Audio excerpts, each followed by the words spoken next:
ഏത് തങ്ങള് ദുആ ചെയ്യുന്നതിനേക്കാളും മഹത്വമുണ്ട് നിന്റെ നാവ് കൊണ്ട്. എന്റെ പൊന്നുമോനെ നന്നാക്കണേ അല്ലാ, എന്റെ പൊന്നുമോളെ നന്നാക്കണേ അല്ലാ.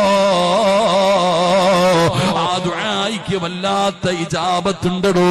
അതുകൊണ്ട് ഫുളൈൽ ഇബ്നു ഇയാദ് തങ്ങള് തവക്കൽതു അലല്ലാഹ്, അല്ലാഹനെ ഏൽപ്പിച്ചപ്പോ ആ പൊന്നുമോനെ നന്നാക്കി കൊടുത്തു എന്ന ചരിത്രം പറയുമ്പോ അല്ല ആരാണെന്ന് പഠിപ്പിക്ക്.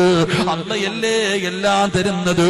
മോനെ ജോലി തരുന്നത് അല്ലാഹുവാ, ഭക്ഷണം തരുന്നത് അല്ലാഹുവാ, ആരോഗ്യം തരുന്നത് അല്ലാഹുവാ, വീട് തരുന്നത് അല്ലാഹുവാ, എല്ലാം തരുന്നത് പടച്ച റബ്ബാ.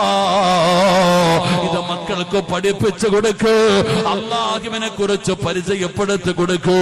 എന്റെ പ്രിയപ്പെട്ട യുവതലമുറയോട് പറയുകയാണ്, സഹോദരിമാരോട് പറയുകയാണ്, തവക്കൽതു അലല്ലാഹ്.